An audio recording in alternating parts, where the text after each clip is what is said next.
তরকারিটা প্রায় কমপ্লিট হয়ে গেছে। এই পর্যায়ে বন্ধুরা আধা চামচ আমি গরম মশলার গুঁড়ো ছড়িয়ে দিলাম। এইভাবে যদি মোচা, মসুরের ডাল আর চিংড়ির একটা তরকারি পাতে থাকে তাহলে আর মাছ মাংসের প্রয়োজন হবে না। নমস্কার বন্ধুরা, গঙ্গাসাগরের বনেদি রান্না ও পরিবেশ ইউটিউব চ্যানেলে আমি সবাইকে স্বাগত জানালাম। চলুন বন্ধুরা, আমাদের কলা বাগান থেকে একটা কলা মোচা তুলে নিয়ে আসি। আপনারা তো সকলে মোচা রান্না করে খান, আমি আজ কিভাবে রান্না করি সেটা আপনাদের সাথে সবার সাথে শেয়ার করব।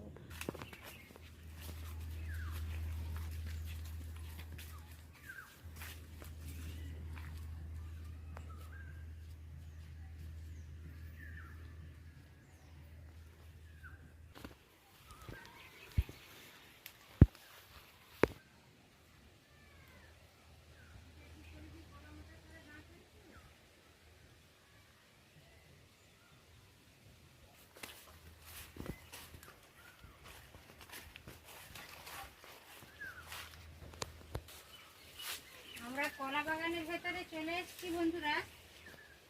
এদিকে নিয়ে এসেছি, সেখানে কি এই দেখুন বন্ধুরা, এই যে একটা কাঁঠালি কলা হয়েছে, কাঁঠালি কলার মোচাটা তুলে নেব। সিঁড়িটা নিয়ে এসো।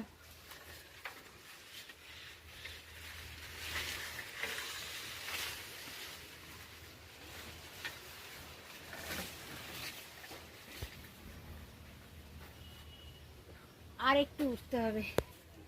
একটা সিঁড়ি লাগিয়ে উঠে পড়েছি বন্ধুরা। কলা মোচাটা তুলবো, ভয় লাগছে। ধরে রাখো গো গোবিন্দ।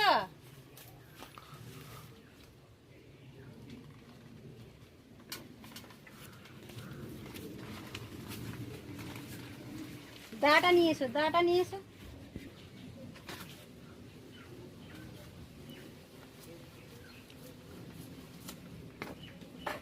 এই যে তুলে নিয়েছি কাঁঠালি কলার একটা বড় মোচা তুলে নিয়েছি। এই মোচাটা রান্না করব আজ। নিচে ফেলে দিলাম, এবার সিঁড়ি থেকে নেমে যাব আমি। দেখুন বন্ধুরা, আমি কিছু সময় আগে মোচাটা তুলে এনেছিলাম, আপনাদের সাথে দেখিয়েছিলাম, আমাদের কলা বাগানটা দেখিয়েছিলাম। এই দেখুন মোচাটা ছোট ছোট করে কেটে নিয়েছি। আমার চ্যানেলে মোচা কাটার ভিডিও আগে আমি দিয়েছি, ওই জন্য আর এবার দেখালাম না মোচা কাটার। তো আমি ডেসক্রিপশান বক্সে দিয়ে দেবো লিঙ্কটা, আপনারা চাইলে ওখান থেকেও দেখে নিতে পারেন। ভেতরে স্টিকগুলো ফেলে দিয়ে ছোট ছোট করে মোচাটা কেটে নিয়েছি। অল্প সরষা তেল দিয়েছি আর অল্প হলুদ দিয়েছি। সরষা তেলটা দেওয়ার কারণ হচ্ছে, যে পাত্রে আমি হালকা করে ভাপিয়ে নেব মোচাটা, ওর গায়ে কালো হবে না বা একটু চিটিয়ে যে আঠা আঠা ভাব থাকে ওটা লাগবে না। ওই জন্য হালকা তেল দিয়েছি আর অল্প 1 চিমটি হলুদ দিয়েছি। যাতে হলুদ দেওয়ার কারণটা হচ্ছে কলা মোচাটা কালো হবে না। তো চলুন, এবার আমি কাটা হয়ে গেছে, এবার গ্যাসটা অন করে দিচ্ছি। মোচাটা এখন আমি একটা ঢাকনা চাপিয়ে দিলাম। এই দেখুন বন্ধুরা, অল্প 1 বাটি, একটা ছোট্ট কাচের বাটির 1 বাটি আমি ডাল নিয়েছি, মসুরের ডাল। তো আপনারা তো মোচা চিংড়ি করে খান কিংবা ডাল দিয়ে মোচা দিয়ে রান্না করে খান। আজ আমি ডাল, মোচা আর চিংড়ি একসাথেই রান্না করব। আপনারা দেখতে থাকুন এবং আমার পাশে থাকুন। আমার চ্যানেলকে সাবস্ক্রাইব করে আমার পাশে থাকুন এবং ভিডিওটি দেখতে থাকুন। ঢাকনাটা খুলে দিলাম। এই দেখুন কলার মোচাটা ভালোভাবে সিদ্ধ হয়ে গেছে। তো এই পর্যায়ে আমি ঢেলে নিচ্ছি। এখন গ্যাসটা অফ করে দিলাম। একটা ফুটো থালার মধ্যে ঢেলে নিয়েছি। আমি একটাই কাঁঠালি কলার মোচা নিয়েছি। কড়াইটা ধুয়ে আবার বসিয়ে দিয়েছি ওভেনের মধ্যে, আর গ্যাসটাও অন করেছি। এই পর্যায়ে দেখুন আমি ডালটা পরিষ্কার করে বেশ কয়েকবার জল পাল্টে পাল্টে ধুয়ে নিয়েছি। ডালটা আপনারা ভালো করে ধুয়ে নেবেন। ডাল সংরক্ষণ করার জন্য পাউডার দেওয়ার থাকে, সেটা শরীরের পক্ষে খুবই ক্ষতিকারক। ডালটা বন্ধুরা এইভাবেই কুক করবেন। ডালটা সবসময় জলে দিয়ে সেদ্ধ না করে হালকাভাবে যদি একটু ভেজে নিয়ে ডালটা কুক করা হয় তাহলে কিন্তু ডালের টেস্টটা অনেক ভালো আসে, খেতে বেশ ভালো লাগে। ডালটা অল্প সরষের তেল দিয়ে আমি হালকাভাবে ভেজে নিচ্ছি, তারপর অল্প জল দেবো। ডালটা এমনভাবে কুক করতে হবে যাতে ওভার কুক হয়ে না যায় কিংবা কাঁচাও না থেকে যায়। যেহেতু মোচা দিয়ে রান্না করব, তরকারি করব, মোচা, চিংড়ি আর ডাল একই সাথে রান্না করব, তো এই রান্নাটা একেবারে ইউনিক ধরনের রান্না। আপনারা ট্রাই করে দেখবেন, খুবই ভালো লাগবে। তো ভাজা হয়ে গেছে, এই পর্যায়ে আমি অল্প জল দিয়ে দেবো। জলের পরিমাণটা একটু ভেবে চিন্তে দেবেন, আপনাদের ডাল কতটা নিচ্ছেন সেই পরিমাণ জলটা দেবেন। এই দেখুন, একেবারে অল্প আমি জল দিয়েছি যাতে ডালটা একেবারে ঘেঁটে না যায়। 1 চিমটে হলুদ দিয়ে দিলাম, অল্প লবণ দিয়ে দিলাম। মোচাটা ভাপিয়ে নিয়েছি আর ডালটাও কুক করার জন্য বসিয়ে দিয়েছি। এরই মাঝখানে বাকি প্রিপারেশনটা আমি করে নেব, মশলাপাতিগুলো রেডি করে নেব। এই দেখুন, এইভাবে ডালটা কুক করে নিয়েছি, জলটা একেবারে মরে গেছে। তো এবার আমি নামিয়ে নিলাম, গ্যাসটা অফ করে দিয়েছি। অন্য একটা কড়াই বসিয়ে দিলাম ওভেনে। ওভেনটা অন, গ্যাসটা জ্বেলে দিলাম। 100 গ্রামের মতো আমি কড়া চিংড়ি নিয়েছি। আপনাদের কাছে যে চিংড়িটা থাকবে ওটাই আপনারা নিয়ে নেবেন। হালকা করে আমি লবণ হলুদ মাখিয়ে নিলাম। কড়াটা ওভেনে বসিয়েছিলাম, গরম হয়ে গেছে। 2 টেবিল চামচ আমি তেল দিয়ে দিলাম। একটা বড় সাইজের আলু আমি এইভাবে ভাজার মতো ডুমু করে কেটে নিয়েছি। আপনারা চাইলে নাও নিতে পারেন, কোনো প্রবলেম নেই। শুধু মোচা, ডাল আর চিংড়ি রান্না করতে পারেন। আমি একটা আলু দিয়েছি। আলুটা এখন হালকা করে ভেজে নেব।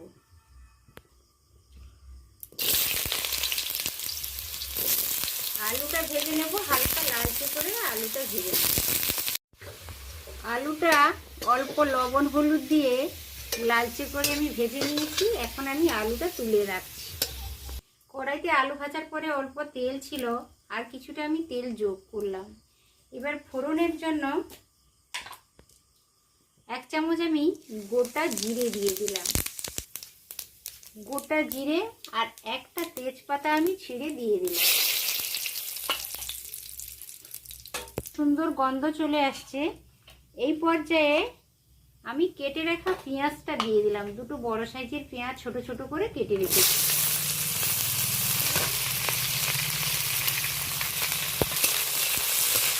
3টে লঙ্কা ভেঙে রেখেছি, এটাও দিয়ে দিলাম। আর একটা বড় সাইজের টমেটো ছোট ছোট করে কেটে রেখেছি, ওটাও দিয়ে দিলাম। এবার ভালো করে টমেটো পেঁয়াজ নরম না হওয়া পর্যন্ত, কাঁচা গন্ধটা চলে যাওয়া না পর্যন্ত আমি একটু 2-3 মিনিট ধরে ভালো করে নেড়ে চেড়ে নেব। টমেটো পেঁয়াজ এর কাঁচা ভাবটা প্রায় চলে গেছে, হালকা নরমও হয়ে গেছে। এই পর্যায়ে দেখুন 1 ইঞ্চি মতো আদা আর 4-5 কোয়া রসুন বেটে রেখেছিলাম 1 টেবিল চামচ মতো, ওটা এবার যোগ করে দিলাম। মোচা ডালের তরকারিতে একটু অবশ্য আদা রসুনটা ব্যবহার করবেন, তাহলে খেতে বেশ ভালো লাগে। আদা রসুন টমেটো পেঁয়াজ ফোড়নের সাথে বেশ ভাজা ভাজা হয়ে গেছে, একটা দারুণ সুন্দর সুগন্ধ চলে আসছে। এই পর্যায়ে বন্ধুরা লবণ হলুদ মাখানো চিংড়ি মাছটা দিয়ে দেবো। চিংড়ি মাছ আর আলাদা করে ভাজার কোনো প্রয়োজন নেই। চিংড়ি মাছ নরম থাকলে তরকারিতে খেতে বেশ ভালো লাগে, যাতে শক্ত না হয়, রাবারি না হয়, ওই জন্য আলাদা করে আমি আর ভাজলাম না। মশলার সাথে একই সাথে কষিয়ে নেব চিংড়ি মাছটা। পেঁয়াজ টমেটো কাঁচা লঙ্কা ফোড়নের সাথে চিংড়ি মাছটা বেশ ভালো করে আমি কষিয়ে নিলাম। টমেটোটাও গলে গেছে দেখুন। এই পর্যায়ে অল্প 1 চামচ মতো আমি জল দিয়ে দিলাম। গুঁড়ো মশলাগুলো অ্যাড করবো, কলাতে যাতে না ধরে যায়, এই জন্য আমি জল অল্প ব্যবহার করলাম। আধা চামচ আমি হলুদ গুঁড়ো দিয়ে দিলাম। আধা চামচ ঝালের জন্য লঙ্কা গুঁড়ো দিলাম। আপনাদের পছন্দ মতো নেবেন, একটু বাড়িয়েও নিতে পারেন কিংবা একটু কমও নিতে পারেন। আধা চামচের একটু বেশি আমি জিরে গুঁড়ো দিলাম। আধা চামচ ধনে গুঁড়ো দিলাম। তো গুঁড়ো মশলাগুলো দিয়ে দিয়েছি। এখন গ্যাসের ফ্লেমটা একেবারে লোই আছে। লোতে আমি সমস্ত মশলাগুলো লো ফ্লেমে ভালো করে কষিয়ে নেব। আরও 2 মিনিট ভালো করে কষিয়ে নেব, তারপর মোচা আর ডালটা অ্যাড করব। মোচা ভাপিয়ে রেখেছিলাম আর একটা আলু আমি ডুমু ডুমু করে কেটে ফ্রাই করে রেখেছিলাম, ওটাই অ্যাড করে দিলাম। মোচা আর আলু তো দিয়ে দিয়েছি। এবার দেখুন এই ডালটা আমি কুক করে রেখেছিলাম, ডালটাও দিয়ে দিলাম। এইভাবে একসাথে ডাল, মোচা, অল্প চিংড়ি দিয়ে যদি রান্না করা যায় জাস্ট অসাধারণ লাগে। বন্ধুরা ট্রাই করে দেখবেন আর আমাকে অবশ্য কমেন্ট করে জানাবেন যে রেসিপিটা কেমন হলো। এবার ডাল, মোচা সমস্ত কিছু মশলার সাথে ভালো করে নেড়ে চেড়ে কয়েক মিনিট ধরে রান্না করে নেব। ডাল সিদ্ধ করার সময় আমি লবণ দিয়েছিলাম, আলুটাতেও লবণ দিয়ে ভেজে নিয়েছি। সেই কথা মাথায় রেখে অল্প আমি লবণটা যোগ করলাম। যদি প্রয়োজন হয় তাহলে টেস্ট করে নেব, প্রয়োজন হলে দেব। লবণটা ভালো করে মিশিয়ে নিচ্ছি। এটা ভালো করে বেশ কয়েকবার নেড়ে চেড়ে নিলাম। মোচা তো পুষ্টিগুণ সমৃদ্ধ একটি সবজি, আর মসুরের ডালও তো কথাই নেই, মসুরের ডালেরও অনেক উপকারিতা রয়েছে। তো দুইটা যদি একসাথে রান্না করে খাওয়া যায় তাহলে ভীষণই উপকার বলা যায়। এইভাবে আপনারাও ট্রাই করে দেখবেন বন্ধুরা, ভীষণ ভালো লাগবে। তরকারিটা প্রায় কমপ্লিট হয়ে গেছে। এই পর্যায়ে বন্ধুরা আধা চামচ আমি গরম মশলার গুঁড়ো ছড়িয়ে দিলাম। এইভাবে যদি মোচা, মসুরের ডাল আর চিংড়ির একটা তরকারি পাতে থাকে তাহলে আর মাছ মাংসের প্রয়োজন হবে না। এই দেখুন বন্ধুরা, মোচা, চিংড়ি আর মসুরের ডাল একসাথে দিয়ে আমি আজ এক ইউনিক ধরনের তরকারি রান্না করলাম। সার্ভও করে দিয়েছি 2টো লঙ্কা দিয়ে। দেখতে কতটা সুন্দর লাগছে আর দারুণ সুন্দর একটা স্মেল আসছে। বন্ধুরা এইভাবে ট্রাই করে দেখবেন আর কমেন্টের মাধ্যমে উত্তর দেবেন যে কেমন হয়েছে রেসিপিটা। আশা করি ভিডিওটা সবারই ভালো লেগেছে। ভিডিও যদি ভালো লেগে থাকে অবশ্য ভিডিওতে একটি লাইক দেবেন, পরিচিতদের মধ্যে শেয়ার করবেন আর ছোট্ট ইউটিউবারের চ্যানেলটিকে সাবস্ক্রাইব করে রেখে দেবেন। আজ তাহলে আসি বন্ধুরা, আবার দেখা হবে পরের ভিডিওতে পরের কোনো রেসিপির সাথে। তত সময় আপনারা সকলে সুস্থ থাকুন, ভালো থাকুন। আজকের মতো টাটা, নমস্কার।